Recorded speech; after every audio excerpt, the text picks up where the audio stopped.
So many technicians think that the only way to tell if a VRF system is low on charge is to recover it. That's not true, but there are some things you need to know. Let's take today to discuss how to identify a low charge on a VRF system and what are some things we can do in the field to alleviate that until we can go through the process of getting it fixed appropriately. So a very common low charge call, it's going to come in as just, hey, we've got a couple of offices, or the space isn't cooling properly, or maybe this entire area is not cooling properly. So in a situation like that, you're going to get on site, you're going to get hopefully your computer plugged in if you have one. It's gotten to the point where I was a proponent for trying not to use the laptops as much as possible, but it's gotten far enough into things now that I think we should, or at minimum, have the little phone Wi-Fi module. I've used both of those setups at this point, and they're extremely effective. Whether you go laptop or the phone modules are far cheaper to invest in.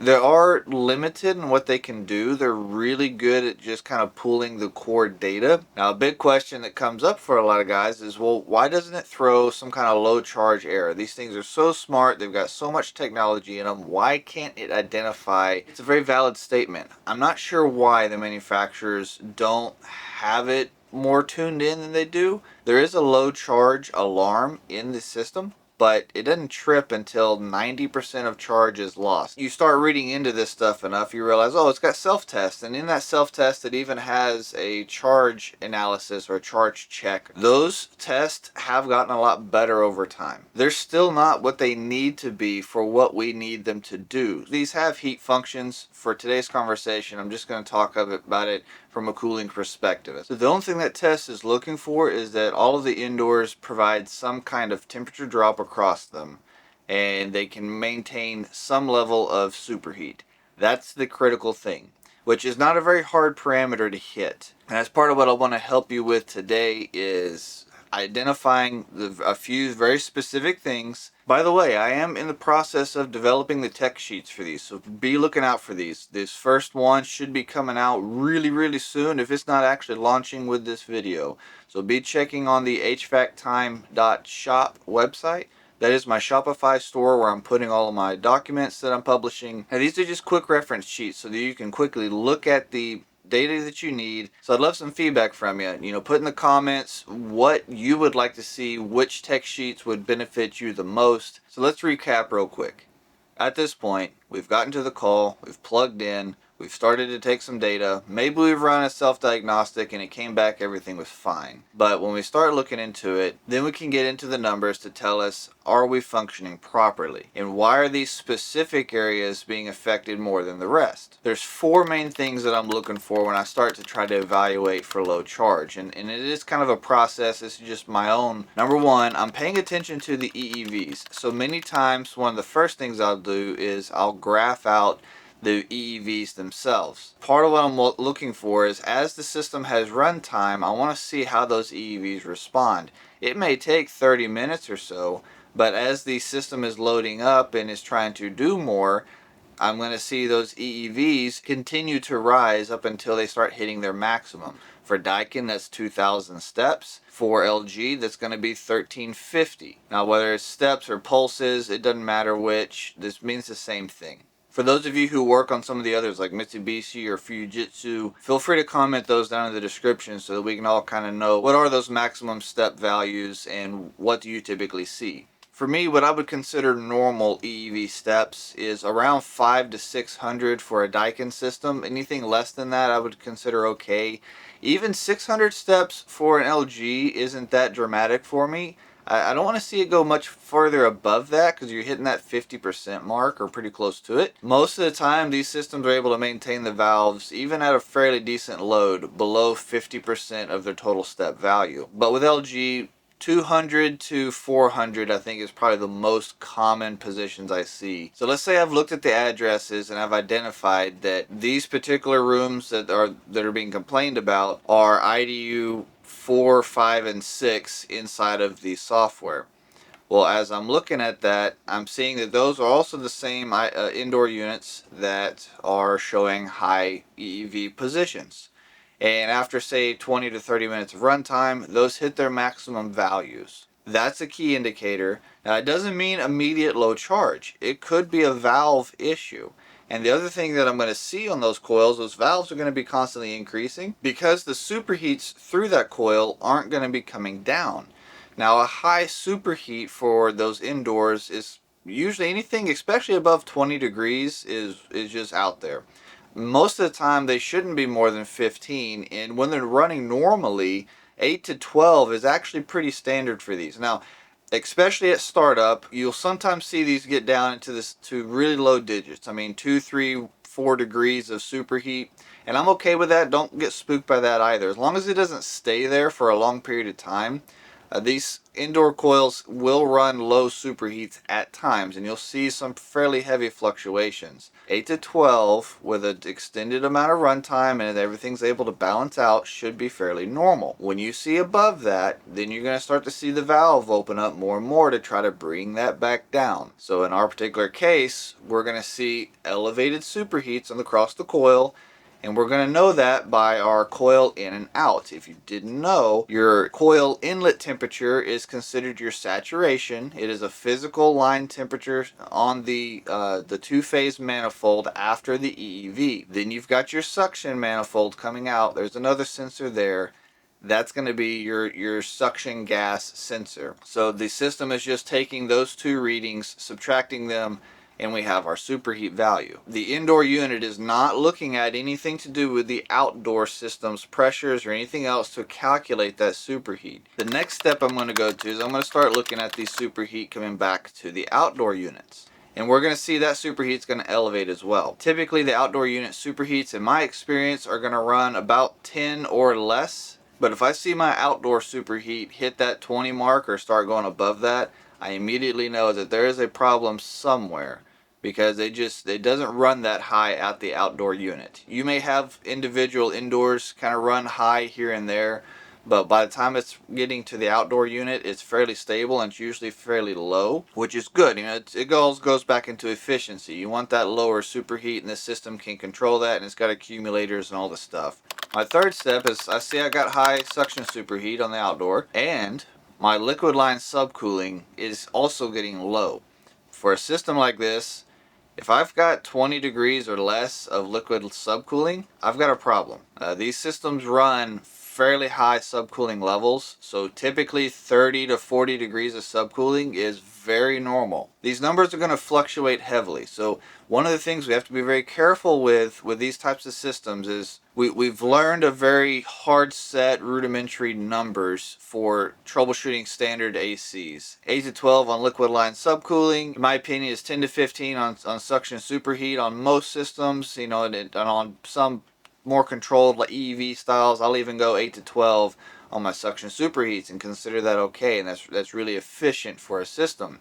But you got to get out of that mindset when you think about a VRF. There's a lot more happening in the overall system and its ability to control that. And part of where it shows the higher subcoolings is the way that it's managing the refrigerant through the coils and the condenser fans, and it ensures that as we're going through really long line sets, we're able to keep liquid subcool all the way through and we don't start flashing prematurely. So as part of my third step, I see my subcools are in the, say, low 20s, or by the time I hit 20 degrees and I start getting below that, I know that I'm going to start showing symptoms. And to be honest, with those first three things, you've pretty well got the system pinpointed of I've got a charge issue here. Even if you've got 12 indoor units, but only 3 of them are showing the symptoms, that's all it takes, because that's where it's going to start. Essentially, there's going to be certain units that are going to start to get starved for the refrigerant. All the other units are going to get favored. And so as the ones that are going to get starved start to naturally receive less of that refrigerant based off of their piping, those units are going to be the first ones to show symptoms, and all the rest of them are going to work perfectly fine. The fourth step is just another measure of, am I right? So I'm going to see that my compressor isn't able to stage up and isn't able to match the load effectively. The compressor is going to struggle running up to higher speeds, and that's going to influence how all these readings are happening. Now, when you get a low enough charge that the compressor can't stage up at all, and it's just barely able to get up and run and spin, that's when you're going to see the whole space is starting to struggle, and majority of the units in the space are going to be showing symptoms. Most of the time, if it's only a couple of them out of a larger system, then you're still going to see the compressor get up to speed, but it's not going to get up to as much speed as you might normally see. Now that varies very heavily. Something to keep in mind is the speed of the compressor is dictated based off of the suction pressure itself. So it's going to decide on how much to speed up or slow down the compressor based off of a suction pressure target. So if we have a suction pressure target of 116 psi for a 410A system, and then if we hit that target set point after just barely spinning up, well, we can't increase the compressor speed further because ultimately we hit the target so quickly because there's so little refrigerant to begin with. You've identified it. Okay. We've got a charge issue. The proper thing to do is to go back in and start doing your leak searching. Many times you can find the leaks without having to fully pressurize the whole system to a high PSI, as it usually is recommended for 410A. Those leak searches take hours to most of the time days to fully go through a large system. Doing a recovery is not a simple process. Even if you don't recover the entire charge, something I like to do is I'll recover it down to just a couple of PSI. You've got 99% of the refrigerant out at that point.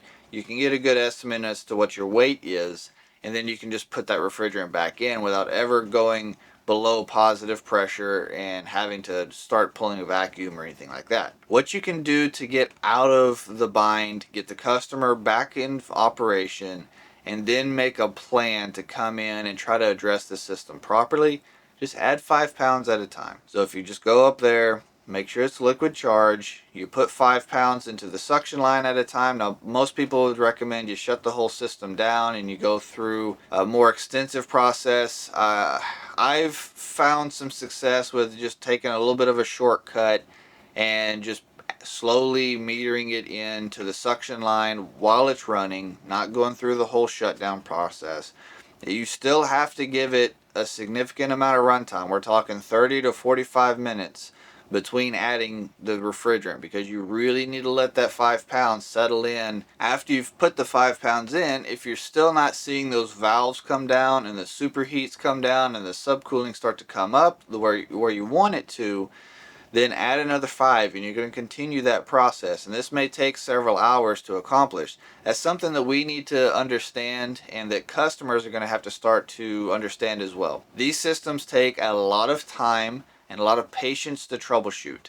The majority of the technicians that I've worked with that have failed at properly addressing a VRF system didn't have the patience, and it's true with the chiller side too. You look at both of these ends of the industry, it comes down to patience. Who has the patience to allow the unit to do what it has to do to control properly? And those who don't typically either get a misdiagnosis or they just give up because they feel like they're not able to understand it, when reality is they have a misunderstanding of expectations. They have to back off and let the system work. Once you start to see your EEVs coming down, that's when you know you're in a good spot. My 4 steps that I'm looking at, you're going to see a reverse order of that start to correct. Once you've seen that, then you're on a good track that the system's going to be able to run well enough to function until you can come back. Your goal with adding the 5 pounds at a time is not to fully correct the charge and get it dialed in, because you're not going to. That's not the way to do it. We can do that from a field measure just to get it functioning, but that's not how you do a proper charge for these systems. That charge has to be calculated. My personal preference is using the field calculation form. It's inside of the IOM or the install manuals. It's a bit of a process. There's a lot of math involved. They do have really nice worksheets that'll kind of take you through the process, but even then you have to interpret that. That's another video that I'm looking to do, is actually going through, say, an LG and a Daikin system and showing you how to go through that worksheet, fill it out. Daikin and LG both have software that'll spit out a number to give you what the charge needs to be. Most of the time that's accurate enough to make the system run. It has been my experience that it's not as accurate as doing the field worksheet, but that's debatable. My point being you have to calculate the charge. Don't try to do it a different way. That also means that you'll have to fully recover the charge at some point. Doing a system recovery on these, doing a whole leak search process, and even pulling vacuums. It's a lot of steps. There's a lot of very specific things to pay attention to, look out for. I do plan to make separate videos for those processes to just explain and give my experience on what I've done and how I approach it. Please make sure that you actually come back and take the time to do the leak searching, fix the leaks, and get it addressed. If you would, it'd be a huge help if you'd be willing to go by the website, see if there's any guides or any tech sheets in there that would be beneficial to you. This is a library that's going to be built out over time, so I'll try to keep you up to date as much as I can as we get them released. I've said from the beginning that I want it to be sponsored by the technicians, by the field itself.